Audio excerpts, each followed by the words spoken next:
Hello दोस्तों, तो आज मैं आप लोगों को कहानी सुनाने जा रहा हूँ अकबर और बीरबल की कहानी। वैसे तो अकबर और बीरबल की बहुत सारी कहानियां और जो कहानी मैं आपको सुना रहा हूँ ये भी उनमें से एक है। तो क्या होता है, अकबर डिसाइड करते हैं कि मैं आज अपनी जनता को देख के आऊंगा कि मेरी जनता किस हालात में रहती है। तो वो क्या करते हैं, अकबर अपने साथ बीरबल को लेकर और कुछ सिपाहियों को लेकर शहर में भ्रमण करना शुरू कर देते हैं। भ्रमण करते करते वो एक मार्केट में पहुंच जाते हैं। मार्केट में पहुंच के वो देखते हैं कि बहुत सारी जो बड़ी बड़ी शॉप्स हैं, जो बहुत बड़ी बड़ी बड़ी दुकानें हैं, उन पर ताले लगे हुए हैं और वो बंद पड़ी हुई हैं। तो अकबर थोड़ा सा विचार करने लग जाते हैं और अपने सिपाहियों को बोलते हैं कि जाओ पता करके आओ ये दुकानें क्यों बंद है। तो वो जो सिपाही हैं वो आगे पता करने पहुंच। तो अकबर अब थोड़ा आगे चलने लग जाते हैं। आगे चल के वो एक कारखाने में जाते हैं जहां पर उनको पता लगता है कि कुछ कारीगर कई दिनों से काम पर नहीं आ रहे हैं। तो इसी तरह वो अपने सिपाहियों को दोबारा आदेश देते हैं कि जाओ पता करके आओ ये कारीगर काम पे क्यों नहीं आ रहे हैं। अब जो सिपाही हैं वो सारी बातचीत पता करके अगले दिन दरबार में आते हैं और अकबर को सारी बात बता देते हैं। जो सिपाही हैं वो बताते हैं कि जो व्यापारी हैं वो अपनी दुकानें इसलिए नहीं खोल रहे हैं क्योंकि उनको अपने कामों में बहुत सारा नुकसान हुआ है और वो इस नुकसान से उभर नहीं पा रहे हैं और वो अब कभी भी अपनी दुकानें नहीं खोलेंगे। जो कारीगर है वो काम पर इसलिए नहीं आ रहे हैं क्योंकि उन लोगों की लॉटरी लग गई है और उन्होंने बहुत सारा पैसा कमा लिया है। अब उनको लगता है कि हमें काम करने की जरूरत नहीं है। तो जो अकबर है बहुत टेंशन में आ जाता है। अब राजा जो अकबर हैं वो बीरबल को बोलते हैं कि आप मुझे कुछ ऐसा लिख कर दो कि जिसे मैं पूरे राज्य में फैलाऊंगा, जिसको पढ़ने के बाद एक हारा हुआ व्यक्ति भी लाइफ में आगे बढ़ने के लिए चाह रखे और जो जीत गया है सब कुछ वो भी अपने आप को मेहनत करे ताकि और लाइफ में आगे बढ़े। तो बीरबल कहते हैं अच्छा ठीक है राजा साहब, मुझे आप एक दिन का टाइम दो, मैं आपने जो मुझे आदेश दिया है मैं कल आपको बताता हूँ। तो अगले दिन होते ही दरबार लगता है दोबारा। तो बीरबल के जो है अकबर के सामने जाते हैं और उन्हें एक पेपर पर लिखकर एक लाइन वो अकबर को थमा देते हैं और जिसको पढ़ने के बाद अकबर बहुत खुश होते हैं अंदर से। तो मेरे दोस्तों उस पेपर में पता है क्या लिखा था? उस पेपर में लिखा था कि ये वक्त भी गुजर जाएगा। यानी जो व्यापारी हैं जो इतना लॉस लेकर बैठे हैं, तो उस एक लाइन को पढ़ने के बाद उनको शक्ति मिलेगी भाई कि आज लॉस हुआ है, हो सकता है कि आगे मैं फिर दोबारा उठ पाऊंगा। तो उस लाइन को पढ़ने के बाद जो हारा हुआ व्यापारी है उसमें भी एक करंट आएगा, एक जोश आएगा कि मुझे आगे बढ़ना है। और जो कारीगर जिनकी लॉटरी लग गई है वो भी इस लाइन को पढ़कर क्या करेंगे कि भाई पैसा कुछ समय के लिए आया है और ये पैसा आगे आने वाले टाइम में खत्म हो जाएगा, तो क्यों ना मैं मेहनत करूं और इस पैसे से और पैसा बनाऊं और अपनी जिंदगी को खुशहाल चलाऊं। तो एक छोटी सी लाइन जिसने बहुत सारे लोगों की ज़िंदगी चेंज करी है। तो मैं आशा करता हूँ कि इससे आपको भी बेनिफिट होगा। लेकिन अपना फंडा तो बिल्कुल क्लियर है बॉस। अच्छा एक बात बताओ यार, इतने सारे लोग हैं दुनिया के अंदर, अगर सारे तरक्की कर लेंगे तो जो तरक्की करते हैं उनके लिए तालियां कौन बजाएगा भाई, उनको अप्रिशिएट कौन करेगा?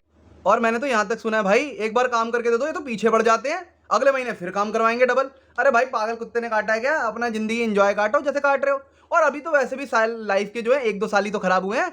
अगर 10-15 साल खराब होंगे तभी तो भगवान को कोसने का मौका मिलेगा कि भगवान कितनी परेशानी दी लाइफ में। और ऐसा मौका तो मैं जिंदगी में खोने नहीं दूंगा।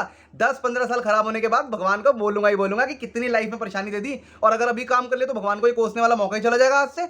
और एक और बात बताऊं, ये जो अंबानी की बातें करते हैं, जो इतने बड़े बड़े लोगों की बातें करते हैं कि इन्होंने ये कर लिया इन्होंने वो कर लिया, मुझे नहीं पता कैसे करा है। मेरी घड़ी में ना भाई 24 घंटे की घड़ी है और इनकी घड़ी के बारे में मुझे सब पता है कि इनके पास जो टाइम है ना उस घड़ी में 48 घंटे बचते हैं। हाँ, और उनके पास इतना सारा टाइम है, मेरे पास तो टाइम ही नहीं है। 12 घंटा मेरे सोने में निकल जाते हैं और 9-10 घंटे मैं अपने ऑफिस में दे देता हूँ, वहां पर जाके काम करूंगा। पागल कुत्ते ने काटा है क्या? तो भाई मैं तो करूंगा आराम जिंदगी में, और लाइफ में पीछे रहने में जो मजा है वो आगे आने में कभी हो ही नहीं सकता। एक बार सोचना जरूर,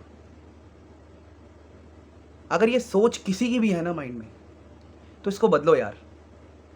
क्योंकि अभी अगर आपने सही टाइम पे अपने आप को चेंज नहीं किया ना, तो लाइफ मौका नहीं देगी दोबारा बदलने का। चांद पर जाने वाला पहला इंसान नील आर्मस्ट्रॉन्ग। आपको पता है अगर चांद पे जाना इम्पॉसिबल होता तो नील आर्मस्ट्रॉन्ग भी नहीं जा पाते। अगर वो बंदा चांद पे जा सकता है, अगर मुझे कोई ट्रेनिंग देगा ना, 5 साल 10 साल मैं उस पर काम करूंगा, तो मैं भी जा सकता हूं चांद पर। एवरेस्ट की चोटी चढ़ना कितना मुश्किल होता है। कितने लोगों के बारे में आपने कहानियां सुनी होंगी कि उन्होंने एवरेस्ट की चोटी चढ़ी, इन्होंने एवरेस्ट की चोटी चढ़ी। उसके लिए क्या है यार गाइस?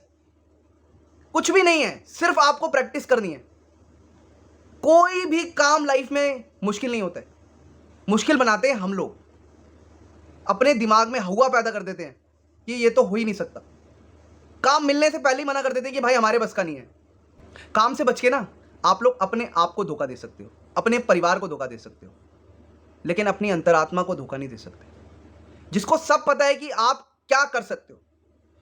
जब भगवान ने, ऊपर वाले ने इंसान को बनाया ना, तो किसी में ऐसा नहीं था कि किसी को मेरे को अच्छा बनाना है, किसी को मुझे बुरा बनाना है। उसने सबको एक जैसा बनाकर भेजा। लेकिन उन इंसानों ने अपने अंदर इतनी काबिलियत भर ली कुछ लोगों ने, कि कुछ लोगों को उन्होंने आउट क्लास कर दिया। जो ये आउट क्लास हुए लोग, क्या ये नहीं उठ सकते हैं? क्या मैं नहीं उठ सकता हूं? क्या आप नहीं उठ सकते हो? उठ सकते हो, लेकिन उसके लिए आपको विश्वास करना पड़ेगा, अपनी नींद खोनी पड़ेगी, अपना आराम खोना पड़ेगा। अभी नहीं तो कभी नहीं दोस्त। मुझे नहीं लगता कि आप उनमें शामिल होना चाहते हो कि जो 10 साल बाद भगवान को कोसे कि मेरी लाइफ कैसी दी आपने। इससे बेटर है कि आज अपने पैर पर खड़ा होकर इस संसार को चेंज करें। आओ आज हम कसम खाते हैं कि जो हो गया हो गया, जो बीत गई वो बात गई। दूसरों के लिए ताली बजाना बहुत हो गया, अब अपने लिए एप्रिसिएशन लेना है। तो अपने अच्छे वक्त में और अपने बुरे वक्त में हमेशा इस लाइन को याद रखें कि ये वक्त भी गुजर जाएगा। मेरे दोस्तों, मेहनत करना कभी भी लाइफ में मत छोड़ो।